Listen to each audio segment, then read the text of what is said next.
Okay, can you hear me? Whoa. What was that about? All right. Thank you so much for the wonderful introduction, Joe. It really has been a thrill to be here at Northwestern. I thought you guys would never ask, but thanks. Thank you for asking in 2006. I've seen the roster of the Morrison chair list, and it's truly, I would say, a pantheon of inorganic chemists, and not only. And so I'm very excited and amazed that me, a mere mortal, I would be included among the rest of the chairholders. So in a lecture like this, what do you talk about?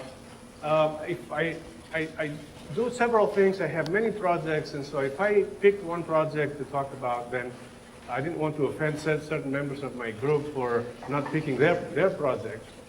And so I wanted to talk about something more general that captured more than one. And so what is the common thread that goes through all my projects? And that is synthesis. So I decided to talk about synthesis and why we do synthesis, and what is the philosophy about that. And synthesis, of course, it's at the foundation of chemistry. One time I was traveling back from a conference on a plane back to Chicago, and I sat next to somebody who asked me what I was doing. And I said, well, I'm a chemist. And he said, well, after a few minutes, said, can you describe to me, without using any buzzwords, what is chemistry? So I thought about it, and I said, chemistry is the science of making and breaking chemical bonds. He says, that you used buzzwords. So I said, what is that? I said, you used chemical bonds. What is a bond? Because he wasn't a chemist. And so I had to try again. And I said, okay, let me try again. So chemistry is the science of making things from other things, and the science of breaking things down to understand how they work. He said, at that point, he said, oh, synthesis and analysis. I said, yes, this is it. Chemistry has two legs, synthesis and analysis. So the two sides of the same coin, trying to understand how things work and also try to make new stuff that don't exist. And so he said, which side you're on? And I said, I'm doing synthesis. So I'd like to thank everyone, especially my colleagues. I also, a special thanks to my family, who has been very supportive to me, and they're here. So with this, I'd like to move on. And so here is the periodic table. Sometimes I go talking to the physics department. So here's the periodic table according to sound. And this is not for chemists. And so some people think science is focused or revolves around carbon or silicon. Others think gold or bismuth. And then they don't think, they know that there's something in here. They call it some sort of hard metals, some rare metals down here, and metals for weapons down here. And sort of, that's their view of the world. This is our view of the world. We have all of this, it's a toy box to play with. And organic chemists, of course, they work with carbon, hydrogen, oxygen, nitrogen, and so on. And of course, this is a vast area. And they leave the rest of the elements to us to figure out what to do with them. And we can make a myriad of wonderful things with that. And so this is the periodic table. And it is up to us to see what we're going to do, what creative things we're going to do with that. So why do synthesis? Well, reason number one, make new material. This is obvious. So why make new materials? We want to, first of all, we want to advance the cutting edge of what is possible. We don't really know what is possible. We want new compositions, and we want to find new structures. So there's nothing that excites me more to discover a new composition and a new structure and look at it, because as I tell also my students, a new structure talks to you, and it is your job to figure out what it is that it is saying, because if you do that, then you can find out what it can do and what the properties are and discover new things. And so to look for unusual properties. to develop new synthesis methods, a new toolbox, to understand structural property relationships from new materials. And of course, to discover the unpredictable. And that's because predicting things today is not easy. Maybe someday it will be, but predicting the outcome of a reaction, solid-state reaction, but not only any other reaction, is difficult. Sometimes it's impossible. And so this makes discovery synthesis an invaluable tool. And finally, to expand the shelf. And what is the shelf? This is where we have compounds out there that people who are doing different kinds of science are looking for. And they look at the literature, they look at what I call the shelf to find out the materials that fit their need at the particular time. So finally, of course, the ultimate goal of all this is to create, to be able to design materials a priori. And we're making progress in that direction, but we're not there yet. So in 2008, I found this article in Nature Physics. It was written by a solid-state physicist. And he was worried, this was Paul Canfield at Iowa State. He was worried, where will the next key material be found? And I said, oh, okay, the physicists are worried where the next new materials will be found. This must be serious. And so he had this figure there, and he says, humanity realized long ago that skilled fishermen could feed villages and cities. Those skilled in the art of finding the right place to fish were deeply respected and even depicted in art such as this one from Tunisia. So these guys have hit the jackpot, and they're going to feed cities and villages. And so he titled his article, Fish in the Fermi Sea, and he asked the question, well, would the next superconductor or the next catalyst or the next thermoelectric will come from?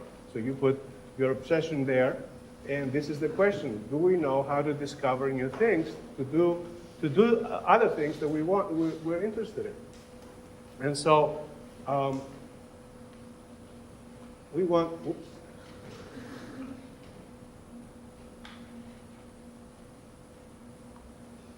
we want to design things. So we want to be able to design something, design a property. And so, but this word design is sort of ambiguous. It depends on context.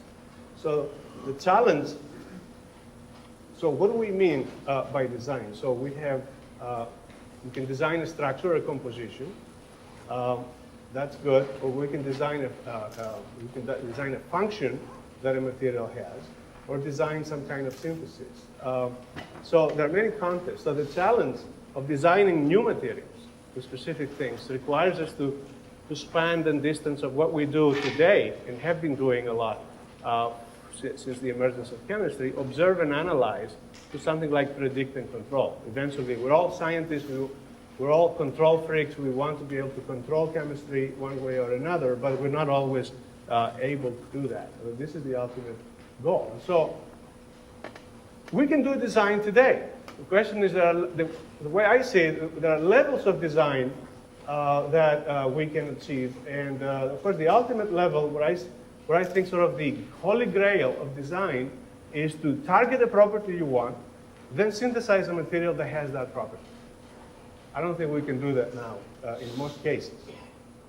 Of course, there is a better level, a lower level of design, what I call maybe a high level of design, which is to envision a structure, regardless of the property, and sort of somehow find a way to make it. And that's also extremely difficult. Then there's this is sort of the first is the Maserati version of design, then we have the Mercedes version, and now this is the Chevy version. A moderate level. In moderate, I use the word moderate in the sense that the scope of that is limited. And so to adjust the property systematically by making small changes in a known material, this is very successful. We can do, for example, bandgap engineering by adjusting the ratios in atoms in semiconductors, like cadmium mercury telluride, aluminum gallium arsenide, and so on, and actually achieve precise properties with these materials. This is design. Or to accomplish isomorphic substitutions and make analogs. For example, if this compound is known, maybe this compound could be known because I'm doing substitutions which are isoelectronic, and therefore I can predict that this is plausible and it may exist.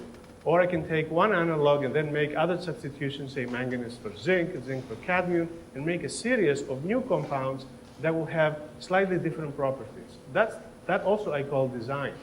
Or knowing this, predicting that, which is basically, again, an isoelectronic substitution where if you can describe this as zirconium 4+, silicon 2-, sulfur 2-, then maybe if you can balance the charge, then you can put a niobium here, a silicon 2- here, and an arsenic 3 here, and make something isostructural.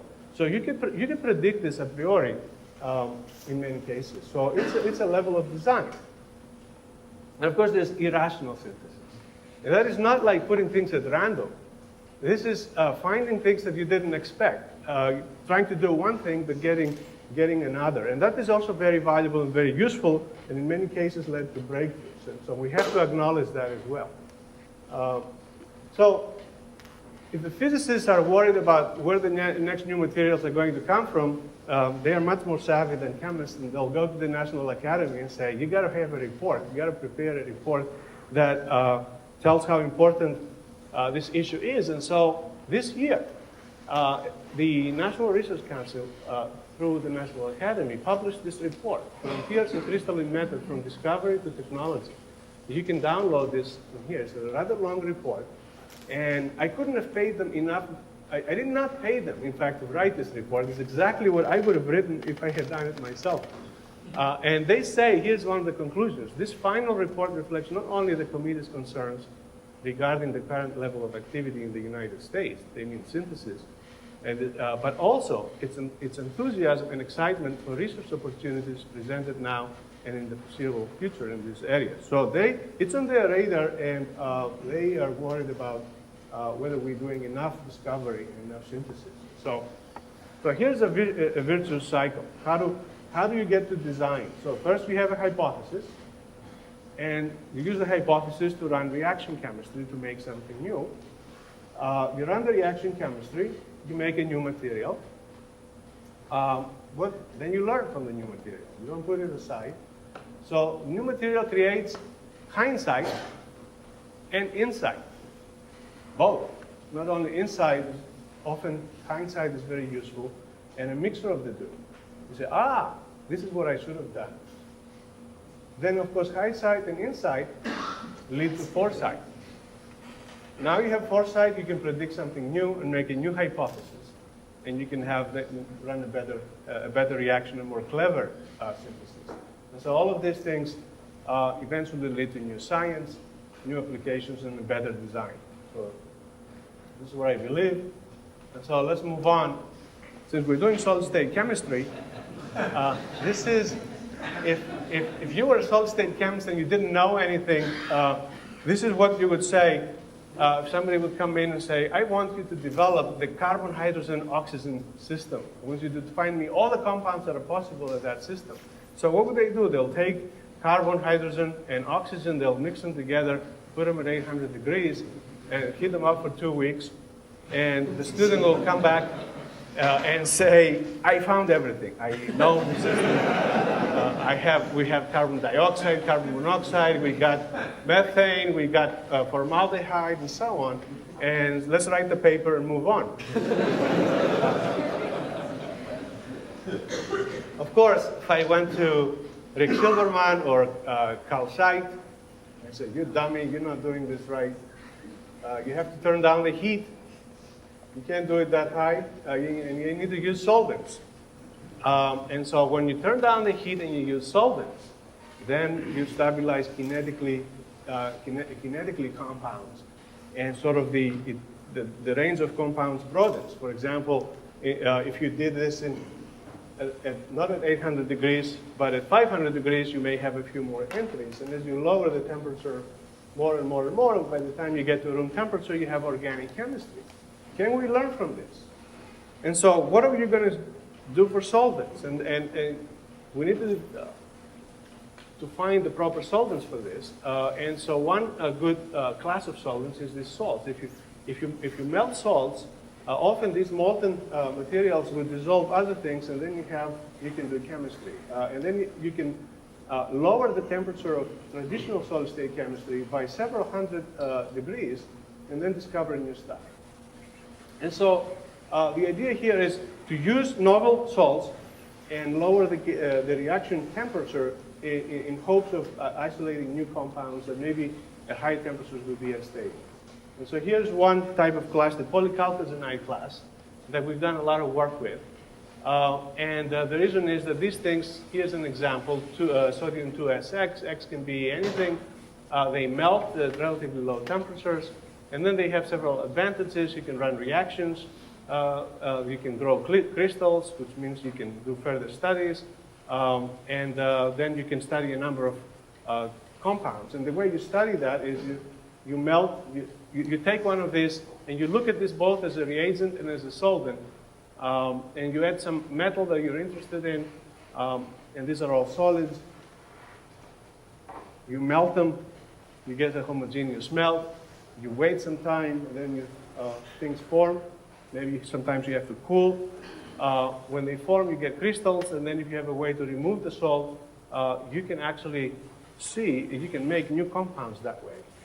And here I want to acknowledge the major contributions of Jim Ibers and his group, because they were pioneers in this, and they made tremendous contributions in the chemistry of salt fluxes and discovered many new compounds themselves and contributed enormously to the literature.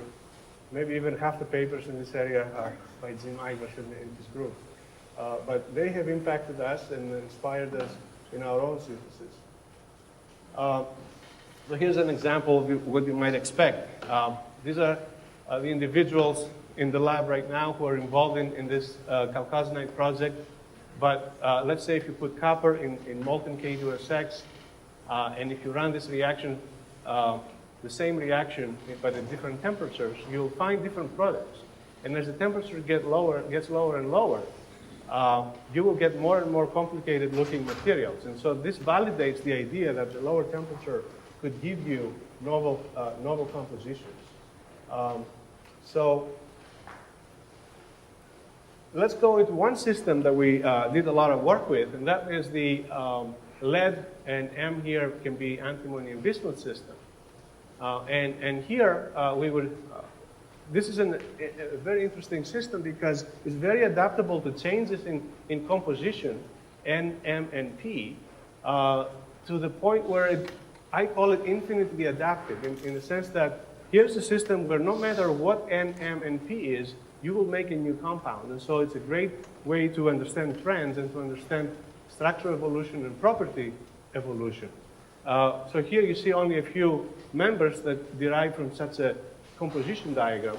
But in fact, more than 200 compounds have been made in this system. And you'll see later the reason why we did a lot with this system. So here's some of the compounds we discovered from this flux chemistry. And look at these compositions. Look how complicated they are. Cesium, lead-2, bismuth-3, Te7. No one in his right mind would predict this. You have to discover something like that. And maybe if you learn rules after that, maybe you can predict the next member. But you see all these quaternary phases are quite complex. They're all stable. They can be made. And we can grow crystals later on, large ones and small ones. And so we learned a great lesson from this class. And here, let me tell you this one, show you this member. This is cesium, lead-7, bismuth-9, selenium-21. And again, no one can sort of say, wake up one morning and say, I'm going to make that in the absence, in vacuum, in the absence of anything else. But look at this compound. It's beautiful. It's modular. It has these blocks, which are basically excised fragments out of the sodium chloride lattice. And you see they're bilayers, but they're limited in this width. Here's a layer, which is shown here, easier. And you see this layer also has repeating units like that. And it comes out perpendicular to the board. And it's infinite, and it's infinite perpendicular to the board. Here you have the cesium atoms as well. So very few cesium atoms. Something like this, when we were making them, we were interested in what their properties were. This is a good conductor. It has very high conductivity, over 600 Siemens per centimeter. And here's a property that we were measuring. This is called the thermal power. And the reason we were measuring this is to find out if the electrons in this material were holes, or the carriers were holes or electrons. By doing the thermal power measurement, which is to take the sample, apply a temperature difference across it, a voltage develops, and then divide the voltage by the temperature difference, it gives you a value. And if this value is negative, then you can tell if it's, electrons are flowing through the material. If the value is positive, then holes are growing. It's a great characterization technique, and we were doing this to find out what kinds of materials we were making. So remember these blocks. Here's another member that has also blocks. Same idea. Here is one layer, infinite layer this way. Here's a block. Now this is twice as thick. Here's another one. Here's another one. Here's the potassium. This is potassium M4, this is 7, 15. This is also a very good conductor. And in blue here we have the thermal power, which is minus 150, and that means it's a semiconductor with anti-conductivity. But it appears that this is modular. And so we made a number of these compounds and realized that we had members of a sequence. And we worked out all the building blocks that can be imagined here. And so here is one set of building blocks. This would correspond to this part. And here's another set which corresponds to this part. And so we figured out all the possibilities and defined indices in L and M here. And L defines the width of the block. So when 1 is this wide, when it's 2, it's this wide, and so on. And M defines the thickness of it. So 2 layers, 4 layers, 3 layers, and so on. And this is how the layers evolved. And I don't expect you to go through all of these things, but you can see structural evolution, systematic and rational, from one member to the next in a mathematical sense. And so you can put it all together and define, for example, a new homologous series that describes all these members. It's a mathematical formula that, in fact, you can dial in the indices M, L, and N and come up with a new stoichiometry that you have very good chance of making. So this is what I call Lego chemistry. So this is like the Lego pieces, and you can sort of mix and match by defining what the indices are. So then now you can get into prediction. The moment you have a homologous series, you have a mathematical formula, which means you can actually predict what the members are. And so here is one sequence where, for example, from here to here, the width changes, but nothing else changes. So we have a different member. From here to here, this part stays the same, but that part, the layer, changes. From here to here, this part, the blue part, becomes twice as thick. The red part is the same. And so you have a sequence. And so here is, again, evolution of structure and composition. And again, the point here is to show you that you can predict things. You now have specific formulas, specific structures. You can go and make them and have, in fact, a good chance of making them. And we made a lot of them, except, of course, a few of them were discovered first. We realized the homology existed and made the rest of them. And some of them have empty spaces where compounds are predicted, but we haven't yet been able to make them. So when you predict something ahead of making it, that means you have a lot more control. You can do calculations, you can do simulations of the properties, even ahead of the synthesis. And if the properties, the calculated properties look interesting, then you can spend some time trying to make it. So we had now lots of materials. And the question is, what are you going to do with all these materials? So we noticed that a lot of these compounds met a number of criteria that were needed to have a good thermoelectric. And these, what is a thermoelectric? Thermoelectric is a system, it's a material that, for example, can convert heat directly into electricity. And you can then have a mechanism for power generation. So you can run this in reverse. Instead of getting power out of this, you can put power in, and it will develop a temperature difference, and you can use this as cooling. These kinds of materials are very interesting, and very relevant today from the energy conservation and production standpoint. And these materials have a figure of merit, and this is how you can tell if they're any good. This is called ZT, and this is proportional to the conductivity of the material, to the thermal power of the material, and the thermal conductivity.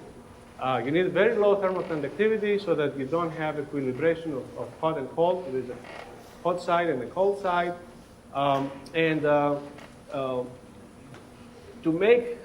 To look for such materials, you have to meet some criteria. Here's some of the criteria. You need a narrow gap semiconductor. You need heavy elements, compounds with heavy elements, because they can give you high mobilities. They can result in very low thermal conductivities, which is good for this. You need low kappa. You need large unit cells, or you need sometimes anisotropic, sometimes symmetric compositions, and so on.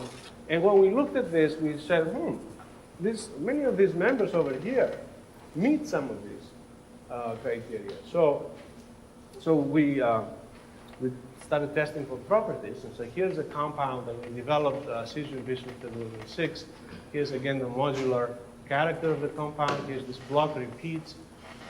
This is also unusual. It has a bismuth bond. So Dakyang Chan optimized this system by doping. These are semiconductors. You have to dope them. Group very large crystals, as you can see here. They're highly anisotropic. And he was able to show that if you dope this correctly with antimony iodide, you can have very high thermal power. This is now positive, so this is a P-type material, and very high electrical conductivity in green, several thousand. We also found out that this had very low thermal conductivity. This is about 1.5 watts per meter Kelvin. This is just to calibrate you. The thermal conductivity of diamond is 1500, so it's off scale in these units. And the thermal conductivity of wood is very close to this blue line, 0.2 or so. So these are extremely low thermal conductivity materials, yet they have very good electrical conductivity. So this led to a very high ZT for this compound. These are the red data. And this is, I'm comparing this to the benchmark material that was there up to that time. And this goes from room temperature down below. So this material is used for cooling applications. And our material outperforms the benchmark material, especially at low temperatures. And this is very exciting because that meant you could make cooling devices that would achieve lower temperatures, at least 50 degrees lower than was possible before. And that got people excited because it's very difficult to actually, up to that point, it was very difficult to show that you can ever beat these old legacy materials. So here's another set of homologous series. This is the silver lead antimony telluride, or last lead antimony silver tellurium, or the salt system, sodium antimony lead tellurium that you see here. Here the number of cations equals the number of anions. And so you can achieve a very simple structure type, that's the rock salt structure, sodium chloride, where the atoms are presumably randomly distributed on the sodium side. And in fact, if you took an X-ray diffraction of all of these, for any M value that you can make, all of them are cubic, you'll see this very simple diffraction pattern. That means and suggests that sodium, lead, and antimony, or silver, lead, antimony are randomly distributed in the sodium side. And here's a crystal that you can draw from. So by optimizing that system, and partly going off stoichiometric on the silver, we were able to vary the electrical properties all over the place and find compositions that had extremely good properties. This is the thermoelectric power. This is a very high number, almost 250 to 300 microvolts per Kelvin. Remember that ZT figure of merit goes by the square of the thermal power. Very good, excellent conductivity in red, several thousand. It's falling at high temperatures, but still quite high.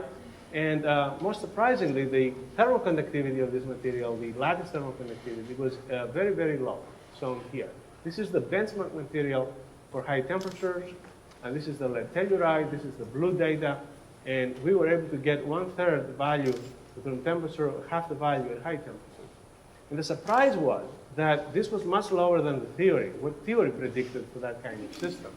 And nevertheless, it was a pleasant surprise because that gave rise to a breakthrough in ZT at high temperatures. Over here, and this is relevant to power generation from heat sources, that now we got this new material had a ZT at this temperature, which is almost 100% higher than the benchmark material. And that really got people excited also. And the question was, why is it that this thermal conductivity is so low and less than the theory? So we went deeper into the material. The X-ray diffraction was not telling the story. And we found that this material was not what it was appearing to be.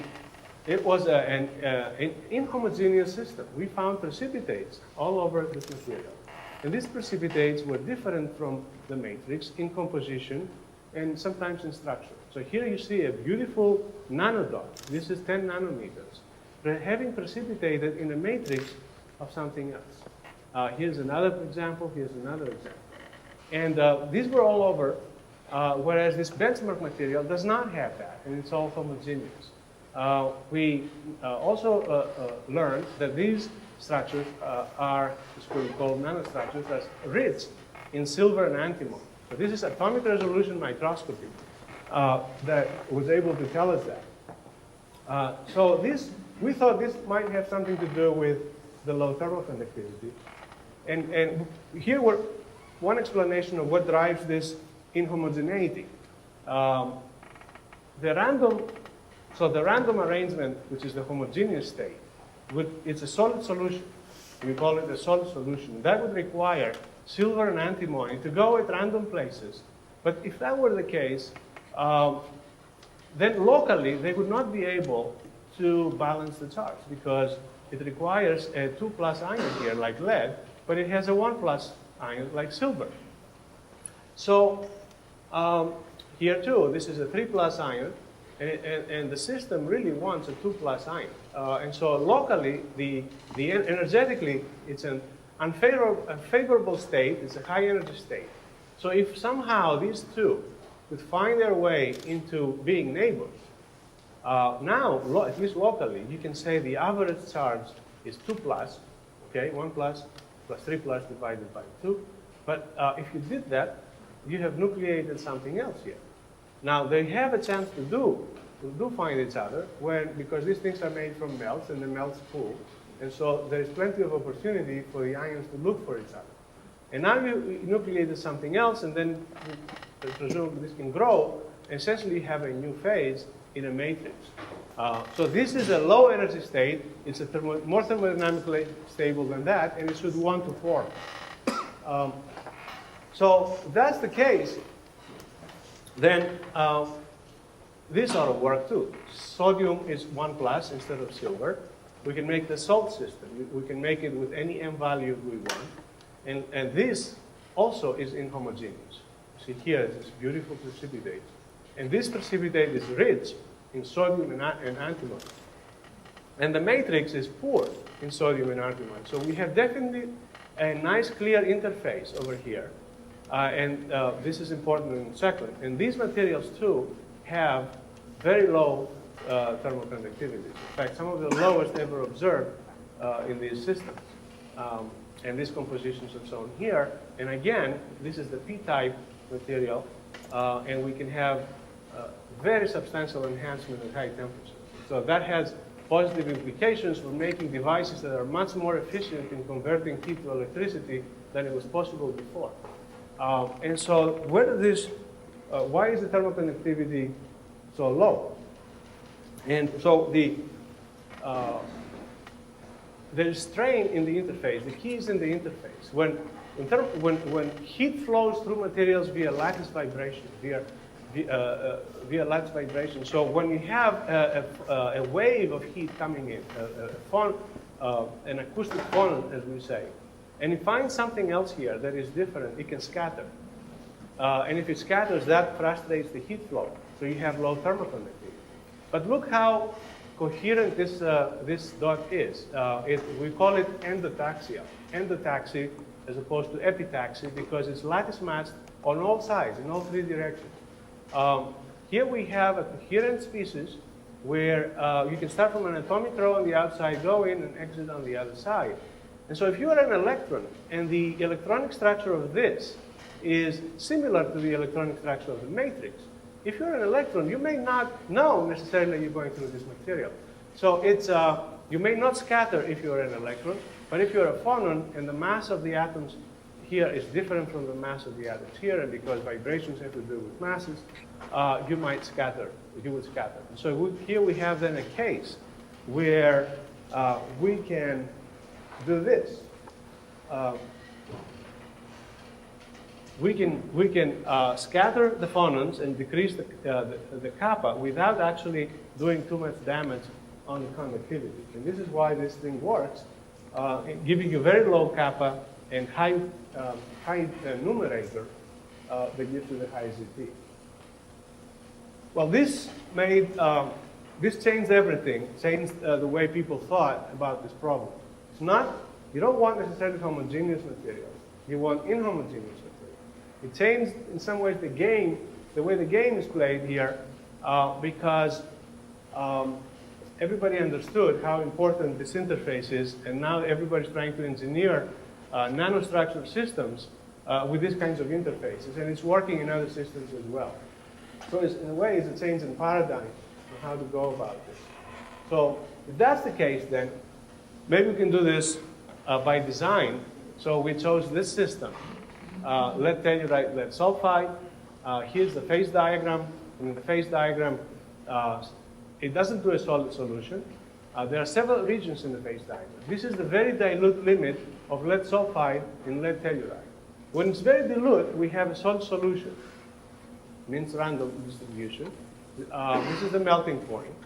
But if you add more and more lead sulfide, you get into a region where we call nucleation and growth.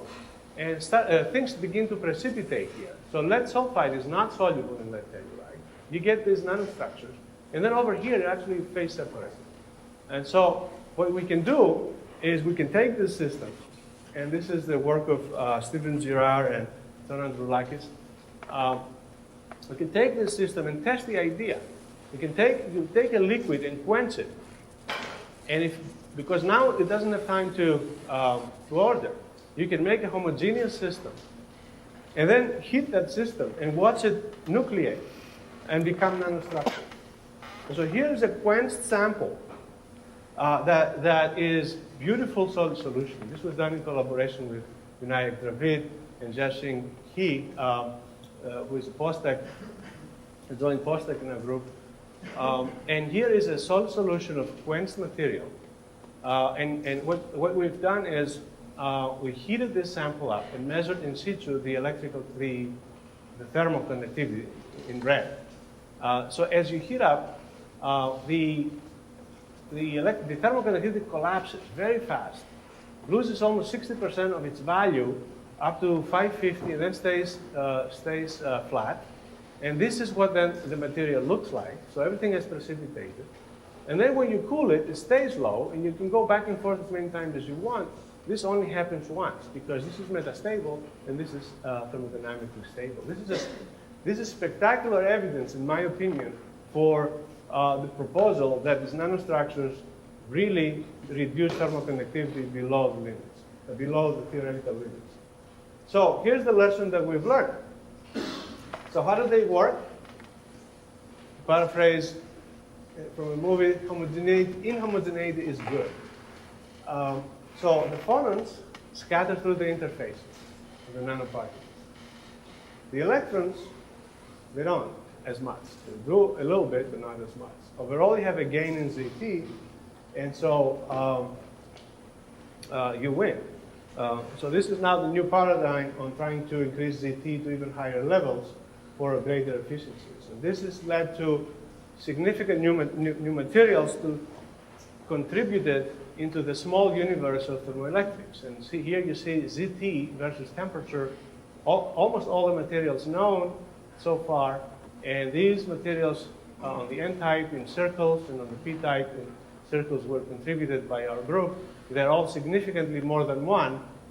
The ZT of 1 has been broken through. And ZT of 1 was a big barrier for over 40 years. And so this is quite exciting because it would lead to more efficient devices. So scale up, if you have results like that, you have to go to devices and scale up.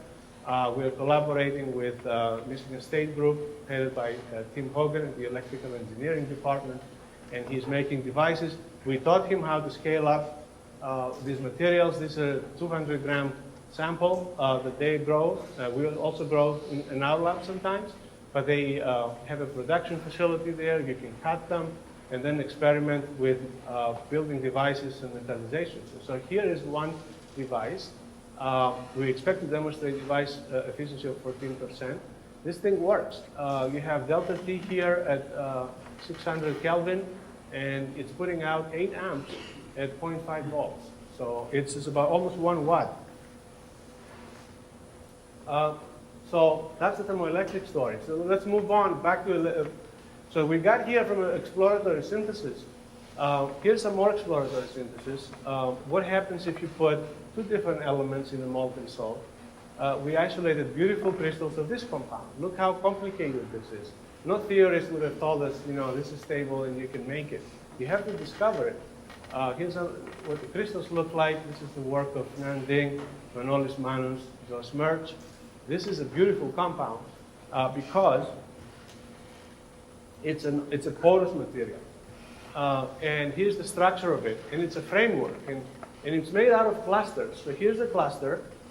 This is the material here in parentheses. Tin 4, zinc 4, S17. This is this. And this is linked with tin atoms and makes this framework. And so here I've represented the whole cluster as a yellow ball and the tin as a red ball, just to show you the connectivity. So it has empty space. And you can visualize the empty space in this picture. This is where the atoms are not. This is where the atoms are. So these two are interpenetrating. And so it has 3-dimensional empty space where the potassium atoms can reside, and they're exchangeable. So what do you do with an open framework that has sulfur atoms?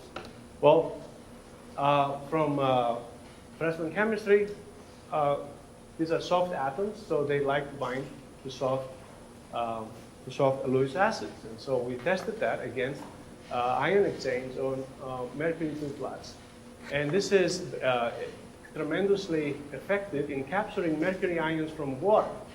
The potassium atoms go out, mercury goes in, and it goes in permanently. And this is the binding constant. This is a record high binding constant for mercury. And it's very specific.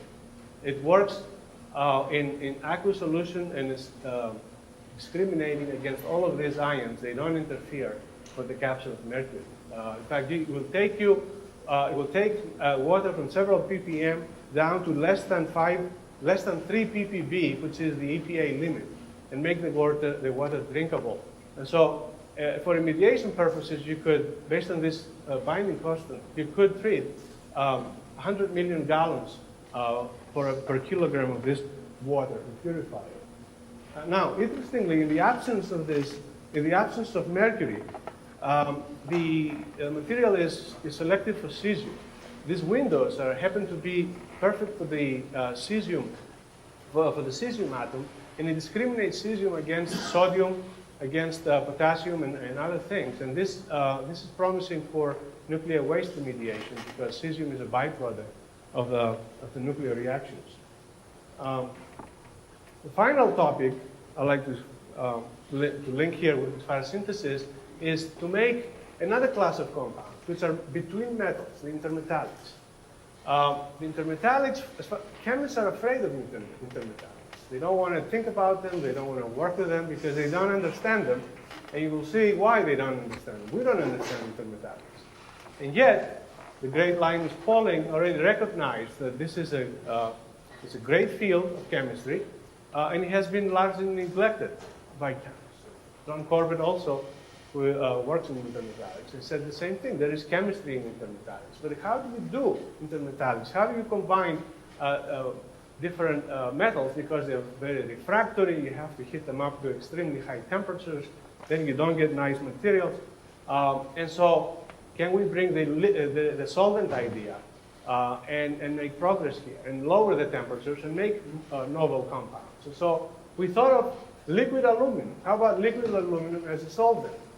And so let's say you want to make silicides, which are very hard to make otherwise.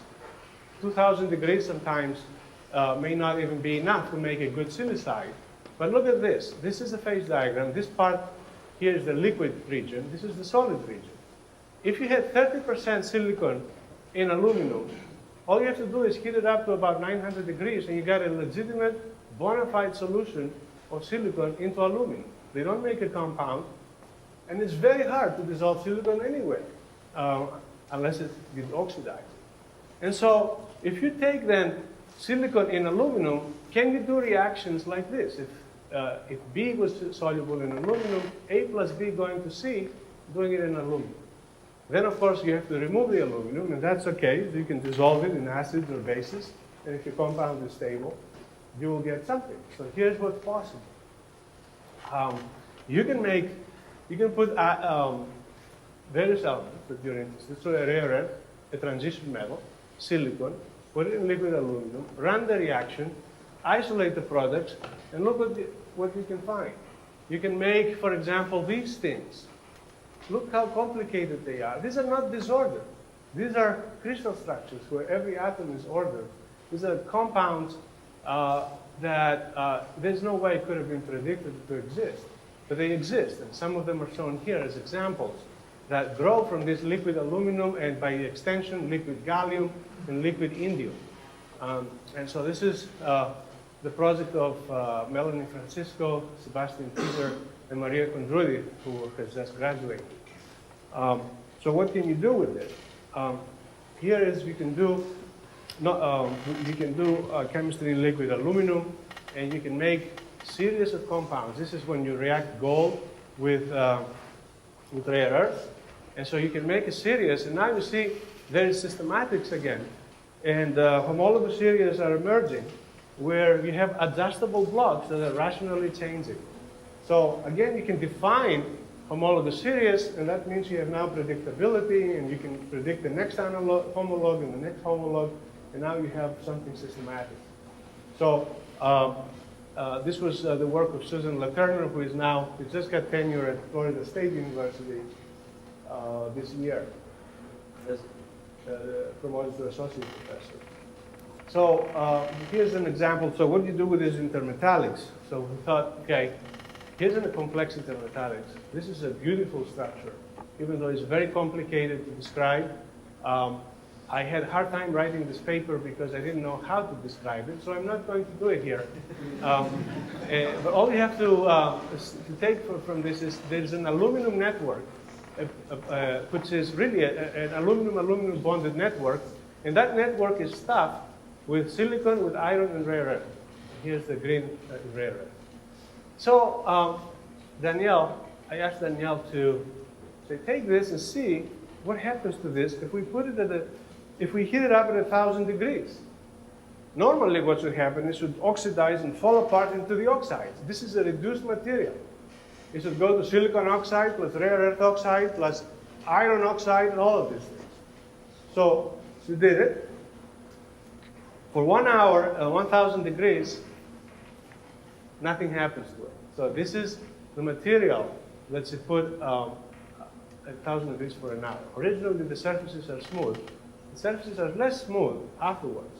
But this is 99.9% the same material. You can put a single crystal of this stuff at 1,000 degrees, take it out, put it back in the diffractometer, resolve the structure, and you find the same thing. This is very stable. So it forms a stable coating.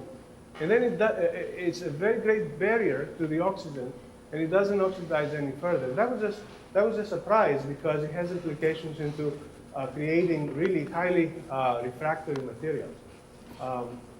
It's also leading into a new kind of thinking of what makes things resistant to oxidation and what doesn't. And I won't go into that. But here's another example. This was made in liquid gallium. And notice that in liquid gallium, we don't have gallium in the compound. And so this is another interesting 5-4-14 stoichiometry, which again, you cannot possibly predict. But it's a beautiful structure. It has zigzag chains of silicons, which are, in fact, if you think about them, they're isoelectronic to polyacetylene. Here we have slabs containing rare earth and cobalt, and the slabs are joined by these zigzag polyacetylene-like chains. The same thing happens to this.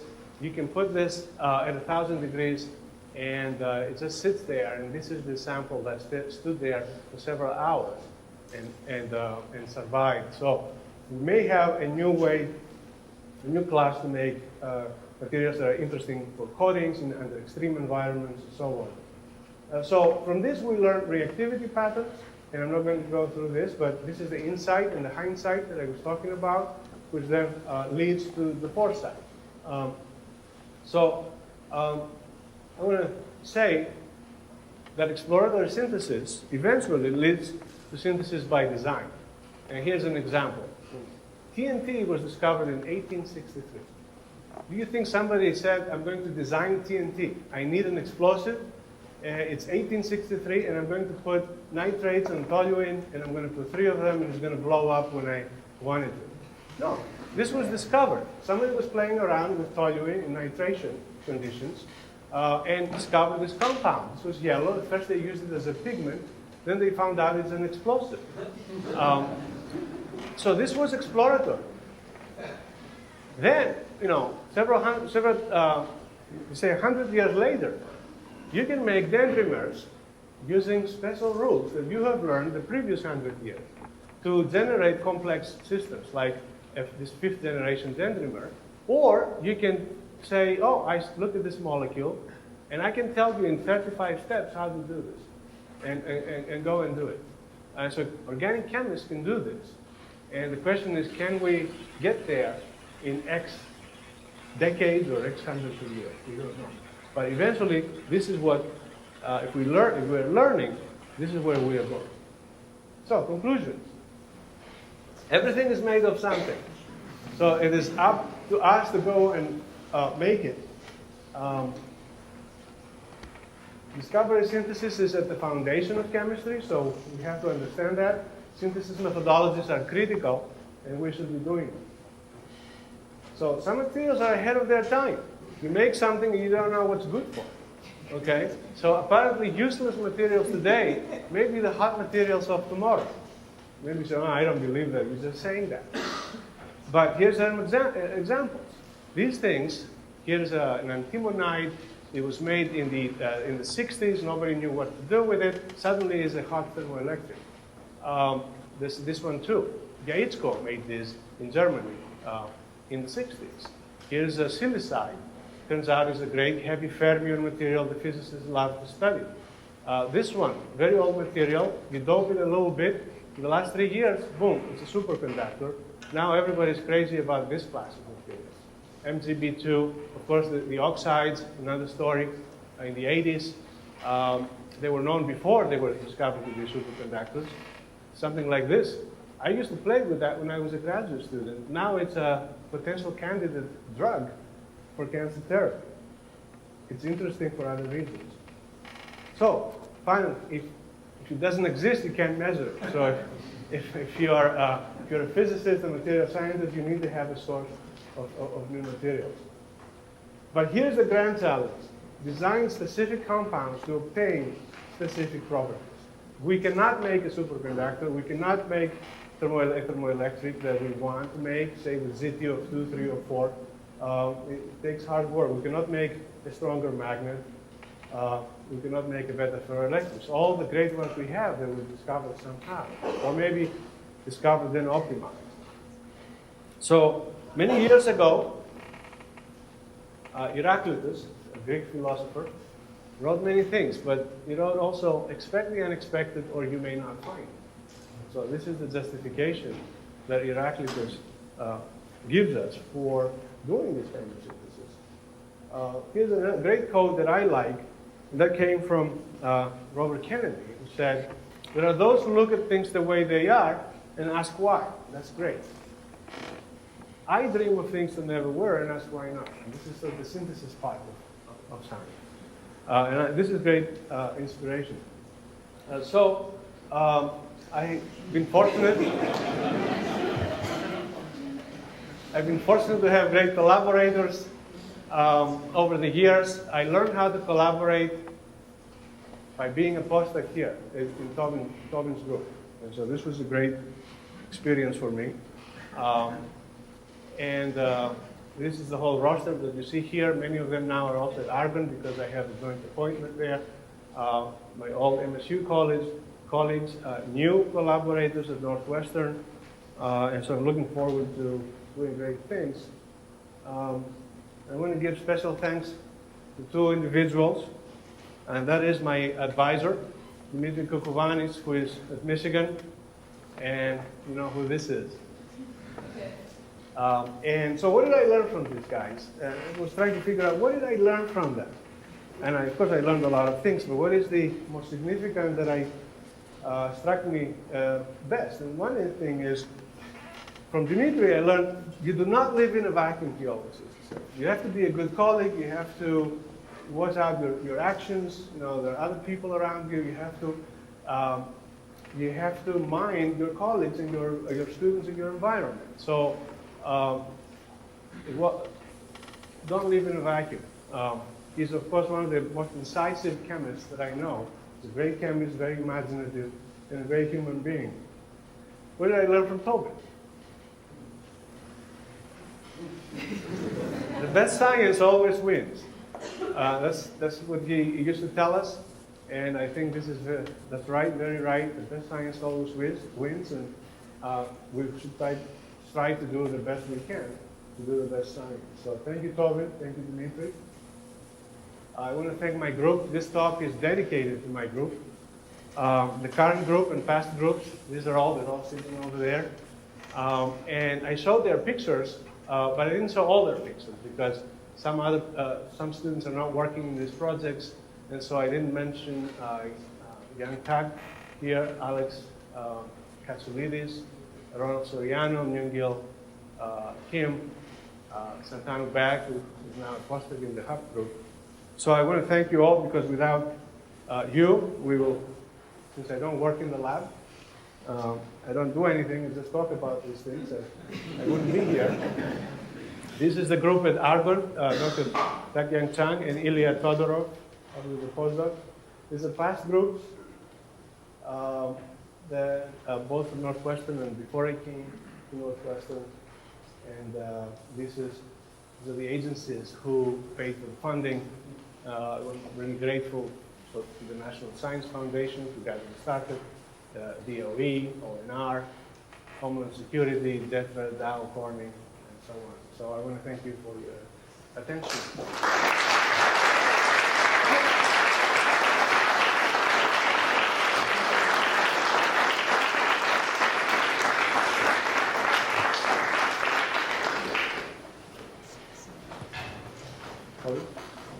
Beautiful. I had a question about the Mercury sequestering framework. So if you think of hard and soft, it's easy to think that Mercury might like to be there. But cesium? Yeah, cesium is an interesting case. It is still a hard and soft story in that, and you have to remember, in the absence of mercury, mercury is a great antagonist. But in nuclear waste, usually you don't have mercury. So in the absence of mercury and in the presence of sodium, potassium, calcium, and cesium, cesium wins. It is the softest, and it is the one that has the weakest, more polarizable. Yeah, more polarizable.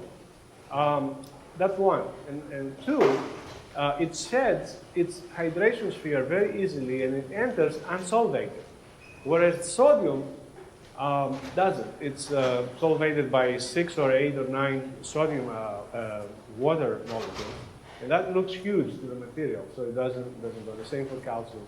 So that's, I think, the mechanism of selectivity is both size and hard and soft. That? How does it do in the presence of copper?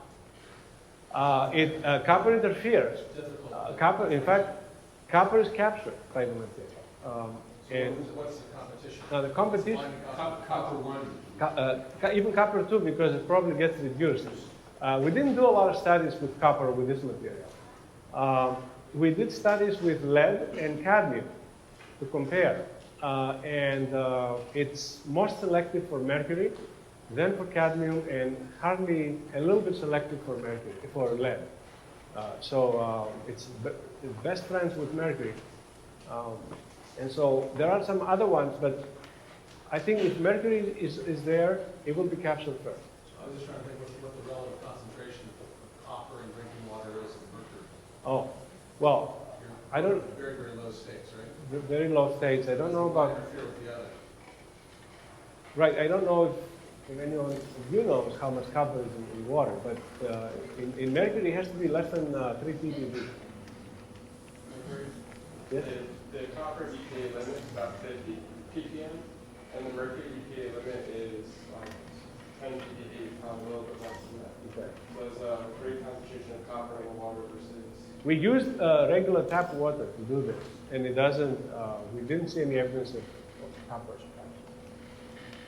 Something? The most useful application for your material is to remove cesium from very acidic medium, say 2 mole of nitric acid. How stable are these? Yeah, this is, Something, by the way, is my first graduate student I've ever had to join my group. He is a professor, a full professor at Kent State University, and he came to my lecture. So it's really special. So something is talking about nuclear remediation in the DOE site, where the environment is extremely acidic and extremely basic. So the question is, how does this do? We haven't done all these studies, so I don't know. We have another material that I chose not to talk about that is very stable down to pH of 1 and up to all the way to pH of 13.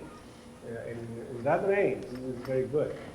And it does not get destroyed in acids, which is a nice surprise because normally metal sulfides are thought to be sensitive to acids.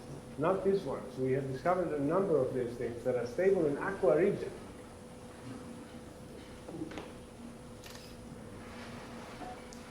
So in the first part of your talk, when you're talking about the materials based on lead telluride, essentially, so why do you choose, when you're co-substituting the silver or the sodium and antimony, to normalize it to the substituent and keep varying the amount of lead and tellurium? Most people would do it the other way around. You would just say lead minus 2x and normalize it to tellurium. So you must have a reason for doing this because it's completely counterintuitive. Yes, I have a reason. It's historical. It goes back to this discovery of these compounds. Anyone would write it as a solid solution or sort of silver antimony T2 parenthesis X lead telluride parenthesis Then the Y. co-substitution is very clear. Right. But this has a historical reason of these compounds that I showed you. As we were discovering these systems, we were making all of these things from these fluxes. You see, some of them, if you count all the cations and the anions, it's not 1-to-1. So this is 5 and this is 6. This is 6 and this is 7 anions. All of this which do not have 1-to-1 ratio, they don't have a cubic structure. They have some novel structure that part of the homology series that I showed you. But then we discovered some that had 1-to-1. So this 2, 3, 2, 7 plus 7, 1, 4, 1, 6, and 6. And they were growing as cubes. And so we thought of them as members of this whole family. And we kept that formulation. So you think have a sandbox approach to the synthesis, but you say that if you don't have it, it doesn't exist, and you can't measure it. But still, it's your primary effectively crystal percent, so you've got some degree of theory in your computational methods. Are you using that for predictive purposes, or how does it fit in with your research? Yeah, I am using it for predictive purposes. I mean, our collaboration is broader than that, where we're trying to understand some of what we're observing in the properties. But I am using it in predictive purposes, not so much to come up with these predictions, but at the Chevy version of the design, where we have an analog and say, well, what if you changed bismuth for antimony? Would it get better or worse? And so then we have already a structure, we have a composition in stoichiometry, and we're playing around with the atoms. And then we can look at the electronic structure and the properties and say, maybe this way, this trend is the way to go. That's predictive, but it's at a low level. They can never, no one can do this and put these atoms together, shake the computer box and get the program to spit out, this is the structure and this is the stoichiometry.